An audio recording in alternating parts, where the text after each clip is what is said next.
Hey, it's Jason from Pro Guitar Studio, and today we're going to take a look at how to get started with arpeggios. Now, you might have heard this term in many places before, have no idea what it means, so we'll talk a bit about what arpeggios are.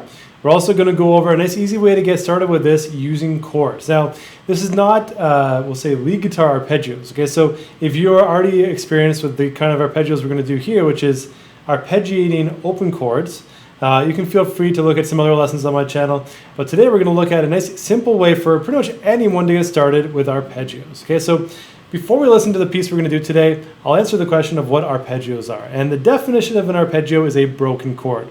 Now all that means is that instead of strumming a chord, we're going to play the notes individually, okay?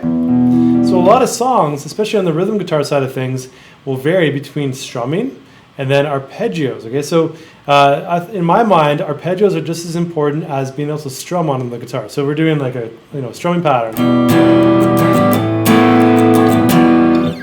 That's going to be important, but arpeggios are also going to be important. So let's just take a listen here to the piece we're going to learn today. Just two simple chords, okay? We're going to do an E minor and an A sus2. And so, like I said, pretty much anyone can play this as long as your guitar is in tune. So if this is your first time grabbing a guitar and you don't know if it's in tune, don't do this lesson. But this is for any of you who might already know how to play some open chords, like let's say an E minor, a G, any of your other open chords, and you want to get started with the idea of playing an arpeggio. So I have a nice simple way for us to do it here. It doesn't take too much work. You'll be able to do it pretty much right away. Or for those of you who don't really know much on the guitar, but like the sound of these arpeggios that I'm going to play here. So this is a great way to get used to playing open chords. So if you're just trying to get used to your E minor chord, for example, the reason why it's really nice is because it lets you hear the strings one at a time. So you get to check to see if what you're playing sounds correct, okay? So like I said, nice lesson for an introduction to arpeggiated chords.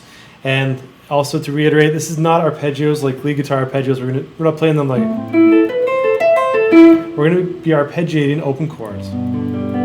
Okay, so let's dive right in, take a listen to this piece here. Two chords, like I said, E minor and A sus2.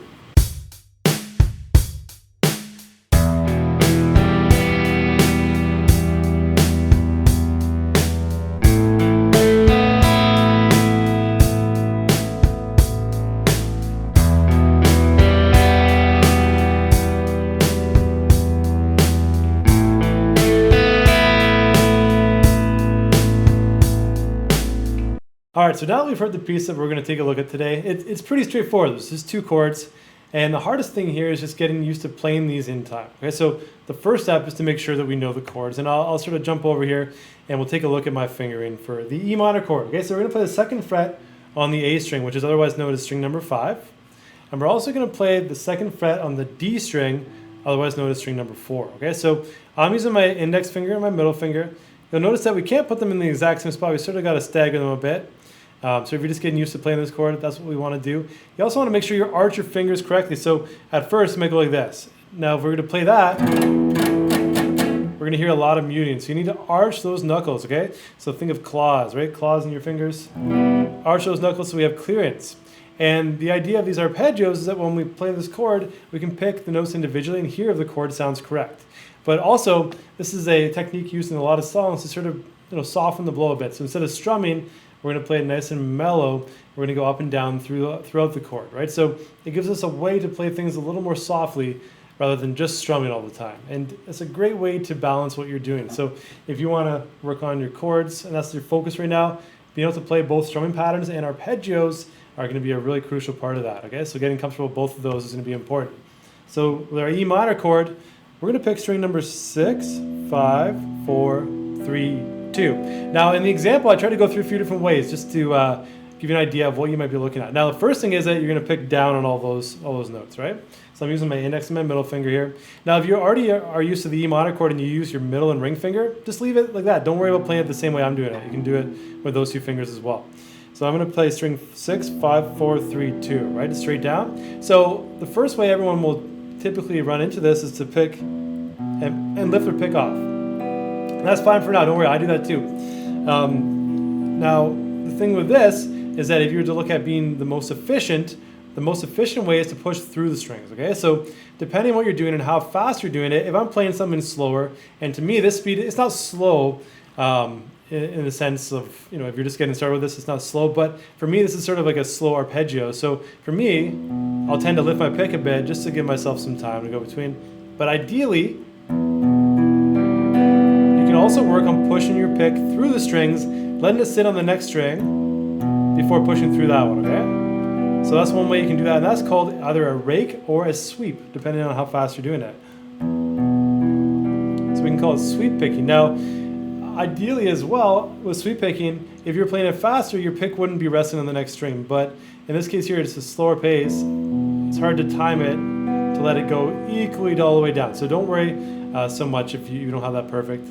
The motion for that should come from your elbow. I noticed I was doing my shoulder there. It should come from the elbow as you're sweeping through the strings, okay?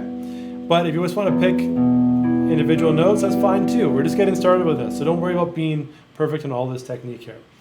Now that's our E minor chord, and what we're going to do here, we go 1 and 2 and 3, sorry, 1 and 2 and 3 and 4 and then we have a full measure of a rest. 1 and 2 and 3 and 4 and then we're going to switch down to an A sus2.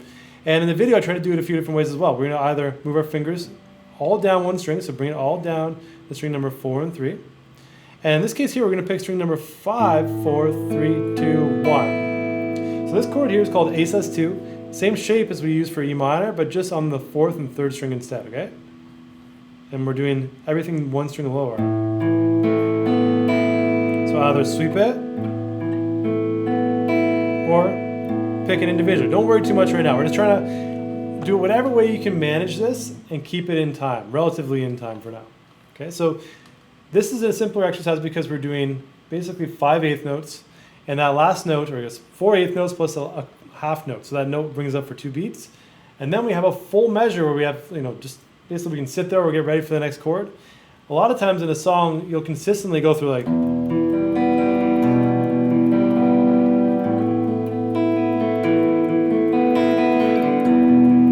So that picking hand won't stop, and that's pretty challenging. But at first we want to look at just going individual, okay? 2, 3, 4. 1, 2, 3, 4. 1, 2, 3, 4. All right, so that's our first step, and really this lesson is all about getting used to this. So we're not going to go too far into detail. That's the whole piece today. If you like arpeggios, there's so many songs that use this skill. So feel free to comment in the comments below. I can help you get some song ideas of what to work with.